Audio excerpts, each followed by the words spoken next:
Intelijen adalah kerja remang-remang dan senyap. Mereka dikenal sangat irit berbicara, mengumpulkan data terpercaya dari pintu belakang, menganalisanya dan kemudian membuat kesimpulan atau rekomendasi. Siapa yang menerima hasil rekomendasi itu juga sangat terbatas. Bahkan beberapa hanya bisa diakses oleh seorang presiden. Tetapi perang di Ukraina seperti menjungkir balikan semua sifat intelijen tersebut.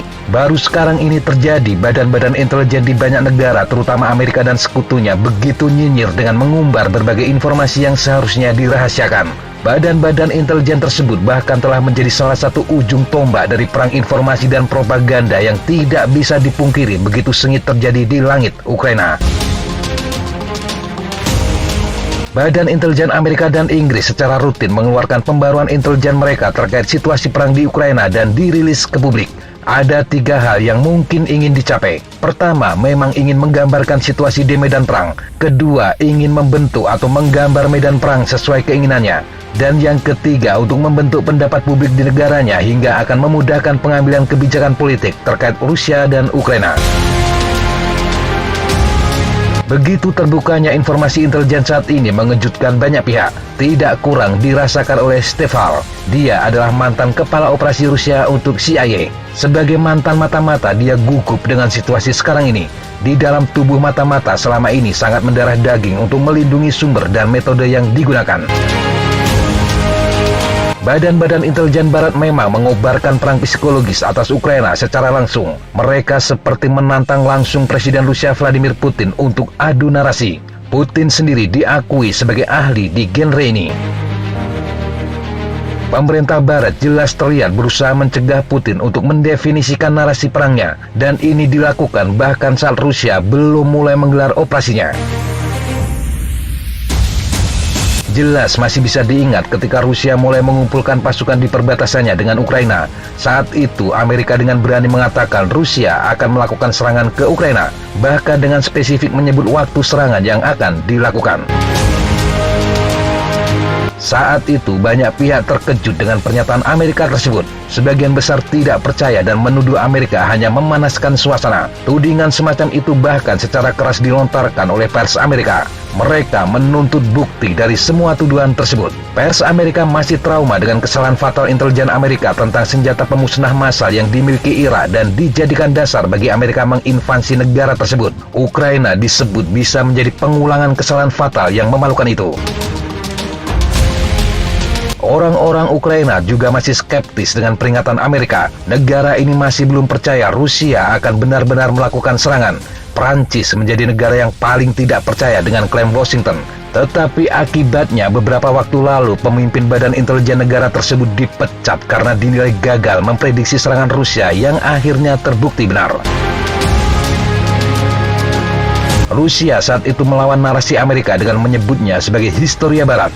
Moskow bersikukuh mereka hanya melakukan latihan dan berhak untuk menempatkan militernya dimanapun di wilayahnya sendiri. Moskow balik menuduh Amerika sengaja memprovokasi perang. Badan-badan intelijen Amerika tidak mundur. Mereka tetap menyatakan keyakinannya Rusia akan menyerang pada Februari 2022. Sejujurnya ini adalah pernyataan berani. Bisa dibayangkan jika sampai Rusia tidak melakukan serangan seperti yang dituduhkan, reputasi badan intelijen Amerika pasti akan hancur lebur. 24 Februari 2022 pagi, Putin akhirnya menjawab prediksi Amerika tersebut. Dia mulai menggelar serangan ke wilayah Ukraina dan mengejutkan dunia. Banyak pihak mulai meyakini Amerika benar-benar memiliki data intelijen yang kuat dan akurat. Sesuatu yang hampir pasti membuat Putin yang pernah memimpin KGB juga setidaknya bingung. Jelas ada informasi yang bocor di sekitarnya. Kenyinyiran intelijen barat tidak berhenti.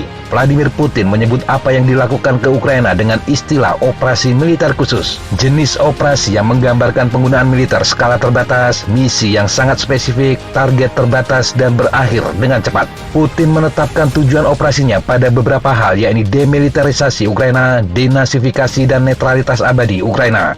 Moskow mengatakan tidak pernah menargetkan fasilitas dan warga sipil. Mereka ingin membebaskan rakyat Ukraina. Itu narasi yang ingin dikembangkan Rusia. Tetapi Barat melakukan serangan balik atas narasi tersebut.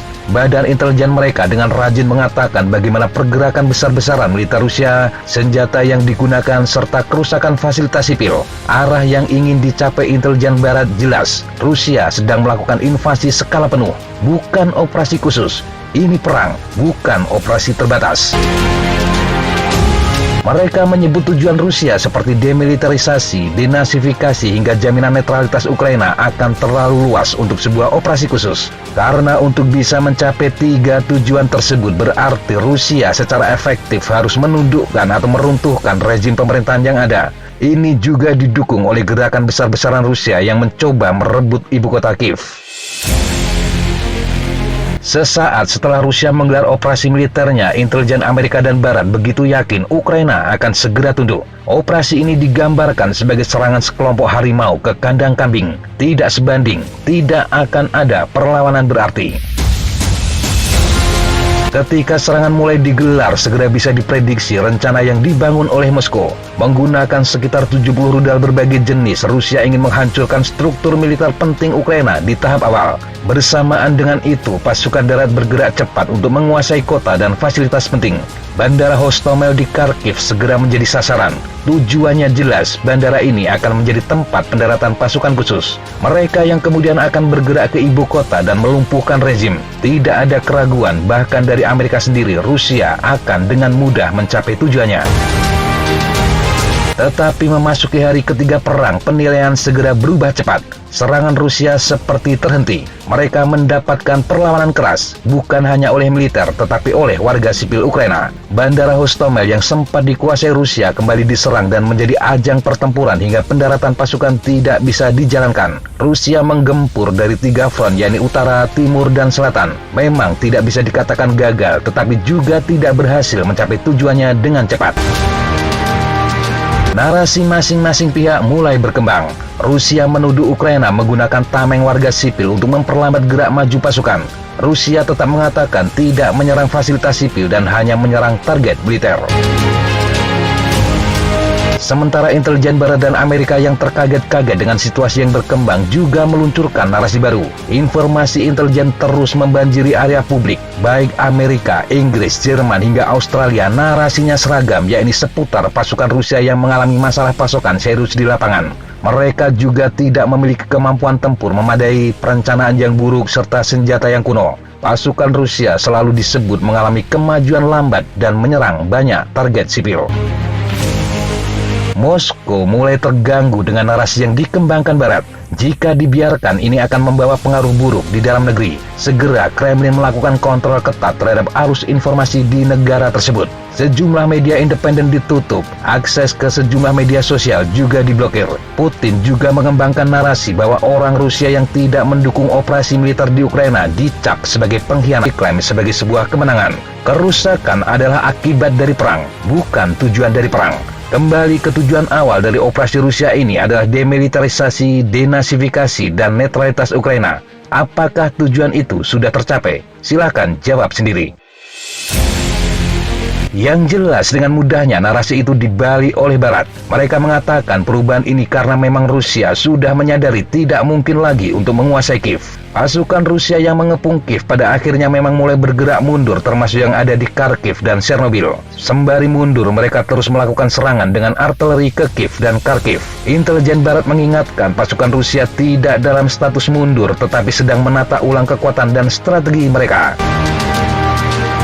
Dan dalam beberapa hari terakhir, intelijen Barat kembali melontarkan narasi baru.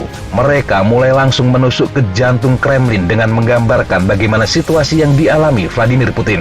Putin disebut telah mendapatkan informasi yang salah dari para pejabatnya. Para penasihatnya tidak memberitahu secara jelas seberapa buruk kinerja militer Rusia dan dampak sanksi terhadap ekonomi Rusia. Setidaknya Amerika, Inggris, dan Australia mengeluarkan pernyataan yang mirip dan hampir bersamaan. Mereka menyebut Putin telah secara besar-besaran salah menilai perang, perlawanan rakyat Ukraina, dan kapasitas militernya sendiri. Barat juga mulai mengembangkan isu sejumlah pejabat Kremlin telah menjalani tahanan rumah karena kesalahannya.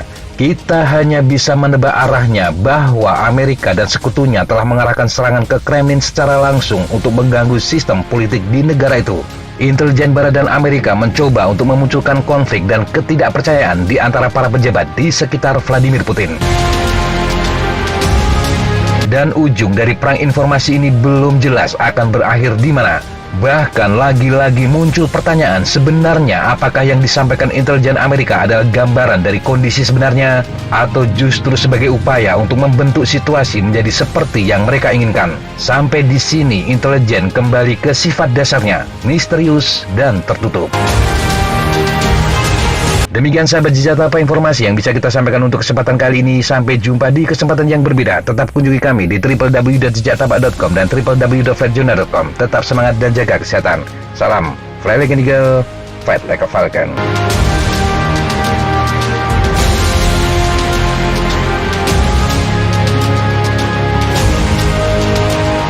How much like that Falcon to take today? Okay, sir. Thanks for coming. Have a good flight.